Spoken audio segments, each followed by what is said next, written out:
Hello dear students, আজকে যেই কবিতাটা পড়ব সেই কবিতাটি হচ্ছে অ্যান্ড্রিউ মার্ভেলের দ্য গার্ডেন। একটা প্রশ্ন দিয়ে আজকের ক্লাস শুরু করি। তোমরা কি কখনো ভেবেছো যদি হঠাৎ করে এই কোলাহলপূর্ণ শহর, গাড়ির শব্দ, মোবাইলের নোটিফিকেশন সব কিছু এক মুহূর্তে থেমে যায় আর তুমি নিজেকে খুঁজে পাও এক শান্ত সবুজ নির্জন বাগানে? কেমন লাগবে তখন? শান্তি নাকি এক অদ্ভুত মুক্তির অনুভূতি? আজ আমরা ঠিক এই অনুভূতির খোঁজেই বেরোবো একজন অসাধারণ কবির হাত ধরে, যার নাম অ্যান্ড্রিউ মার্ভেল। আজ আমরা পড়ছি তার কালজয়ী কবিতা দ্য গার্ডেন। কিন্তু এই কবিতাটা শুধু একটি বাগানের গল্প নয়, এটা আসলে মানুষের জীবনের দৌড়ঝাঁপ থেকে পালিয়ে নিজের ভেতরের শান্তিকে খুঁজে পাওয়ার গল্প। আর জানো সবচেয়ে ইন্টারেস্টিং বিষয় কি? মার্ভেল তার জীবিত অবস্থায় অতটা ফেমাস ছিলেনই না। তিনি ছিলেন একজন পাওয়ারফুল পলিটিশিয়ান, আর তার মৃত্যুর পর একটা রহস্যময় টুইস্ট আছে। 1678 সালে তার ঘর থেকে এই কবিতার পাণ্ডুলিপি পাওয়া যায়, যে কবিতাটা আমরা এখন পড়ছি সেটা। আর তার হাউসকিপার ম্যারি পালমার দাবি করে বসেন তারা নাকি গোপনে ম্যারিড ছিলেন। ভাবতে পারো, একটা হিডেন লাইফ, একটা হিডেন লাভ স্টোরি, আর সেই সঙ্গে লুকিয়ে থাকা এক অসাধারণ কবিতা। আজ তাই আজকের ক্লাস শুধু একটি পোয়েম অ্যানালাইসিস নয়, এটা একটা জার্নি, নয়েজ থেকে সাইলেন্সের দিকে, অ্যাম্বিশন থেকে পিসের দিকে, আর আউটার ওয়াল থেকে ইনার ওয়ার্ল্ডের দিকে। So are you ready to step into the garden?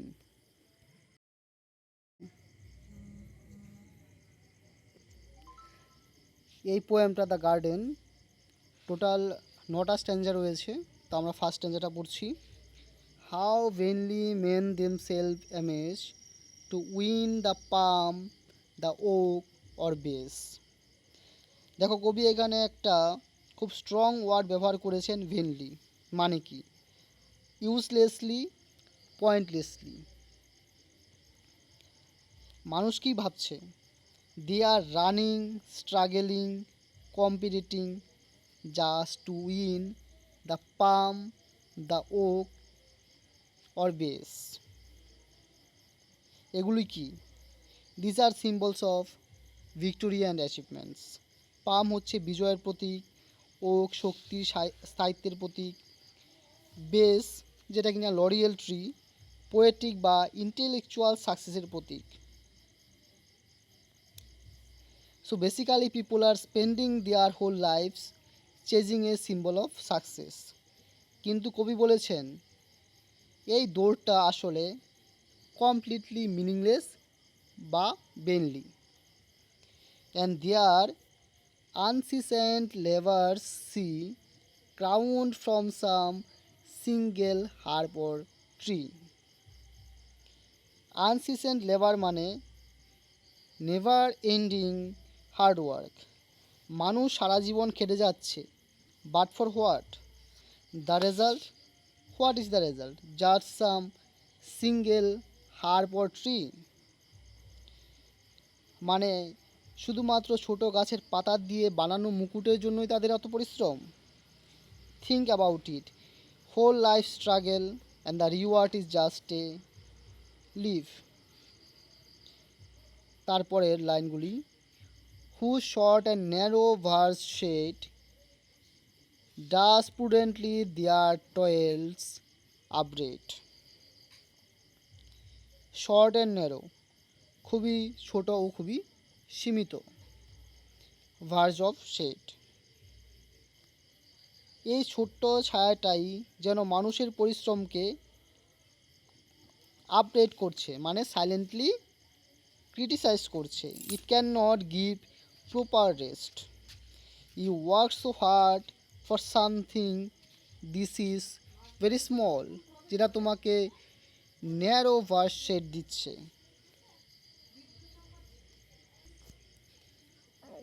While all flowers and all trees do close to wave the garlands of reports. Now comes to the contrast, the real beauty.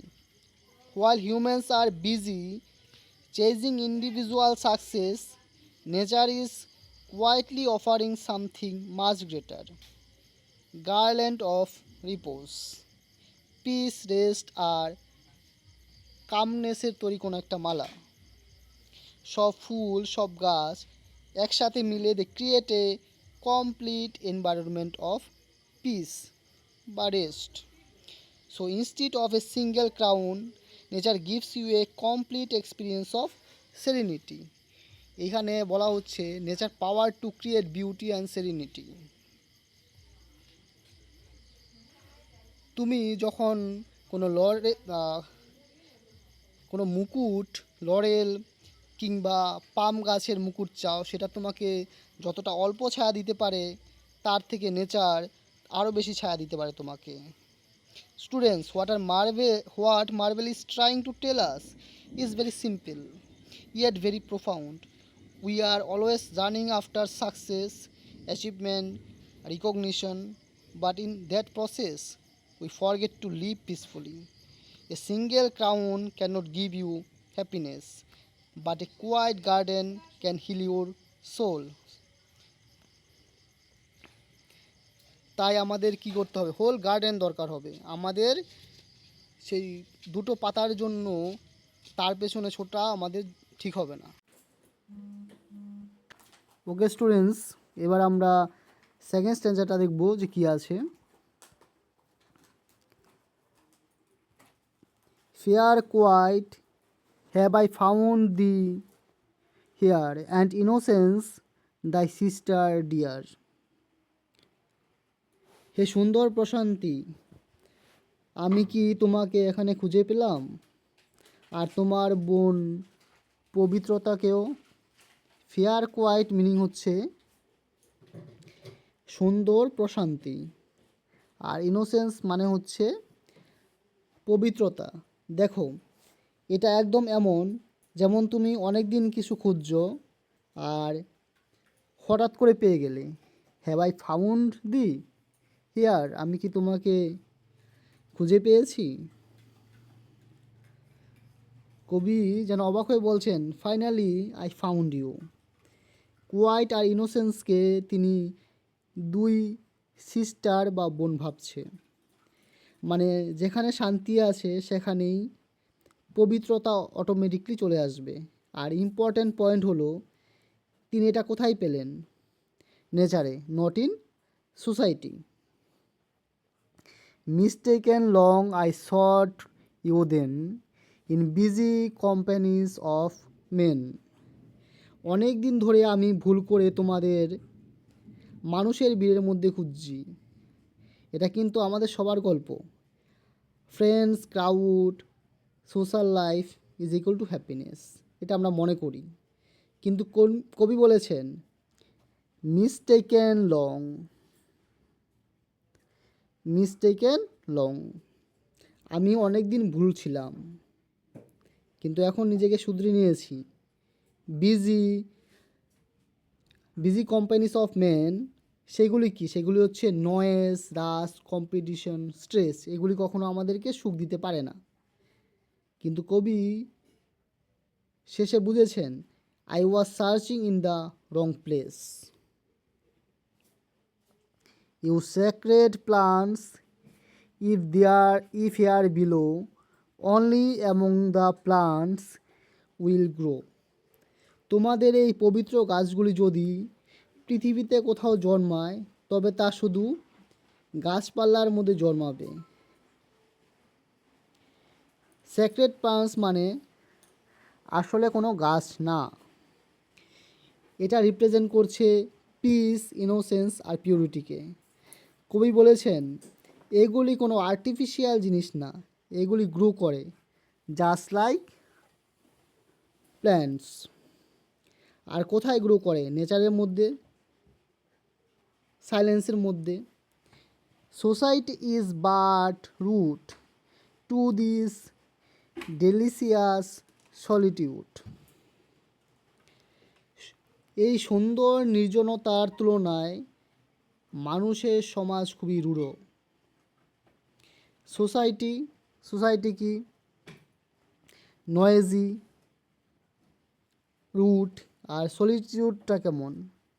Delicious. Normally delicious খাবারের জন্য use করি আমরা, but here solitude হচ্ছে peaceful, যে সেটা enjoy করা যায়। So being alone here is not sad, it's actually peaceful and refreshing. তো স্টুডেন্টস, কবি অ্যান্ড্রিউ মার্ভেল আমাদের একটা সিম্পল কিন্তু ডিপ কথা বলেছেন। সবসময় ক্রাউড মানেই হ্যাপিনেস না, সামটাইমস একটু একা থাকলেই আমাদের মন শান্ত হয়।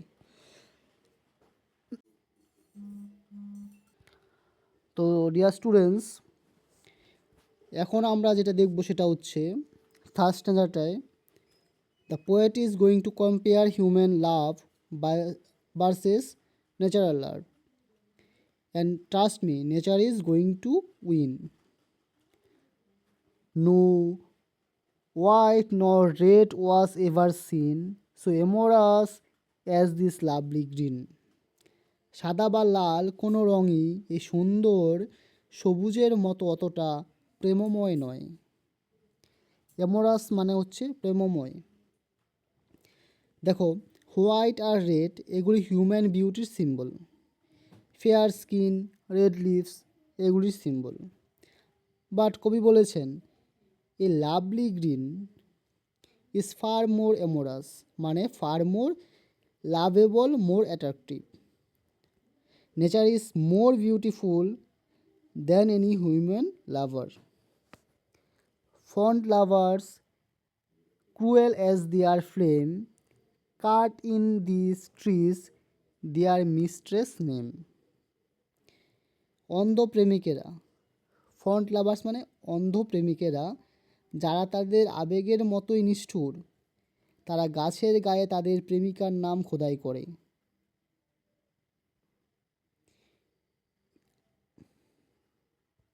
তোমরা দেখবে অনেকেই গাছের মধ্যে এরকম লিখে রাখে এ লাভস বি, বাট কবি বলেছেন এটা রোমান্টিক নয়, এটা actually cruel.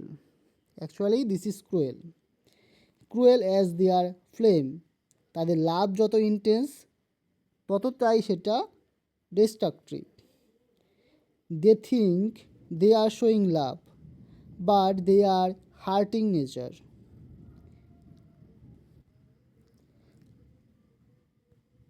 Little alas, they know or heed how far these beauties her exist. হায়, তারা বোঝেই না যে এই গাছের সৌন্দর্য তাদের প্রেমিকার সৌন্দর্যের চেয়ে অনেক বেশি। এখানে কবি একটু রিগ্রেট প্রকাশ করে বলেছে এলাস, মানুষ এতটাই লাভে ব্লাইন্ড হয়ে যায় যে তারা বুঝতেই পারে না নেচার কত beautiful. A human beauty is temporary, but nature beauty is deeper and more powerful. Fair trees, wherever your barks I wound, no name shall but your own be found. হে সুন্দর গাছ, fair trees, আমি যদি কখনো তোমার গায়ে কিছু লিখি, তোমার বার্কের মধ্যে যদি আমি কিছু লিখি, তবে সেখানে শুধু তোমার নামই থাকবে, ইউর ওন বি ফাউন্ড। এখানে কবি একটি প্রমিস করেছেন, তিনি বলেছেন I will not use you for your I will not use you for my love story, I will respect you for what you are. অন্যেরা গাছে প্রেমিকার নাম লেখে, কিন্তু আমি নেচারকেই ভালোবাসি। তো স্টুডেন্টস, এই স্ট্যান্জাতে অ্যান্ড্রিউ মার্ভেল একটা খুবই ইন্টারেস্টিং আইডিয়া দিচ্ছেন, হিউম্যান লাভ ভার্সেস নেচার লাভ। আর তিনি ক্লিয়ারলি বলেছেন nature is more pure, more beautiful, more worthy of love. And one more important lesson, love should not destroy, it should respect.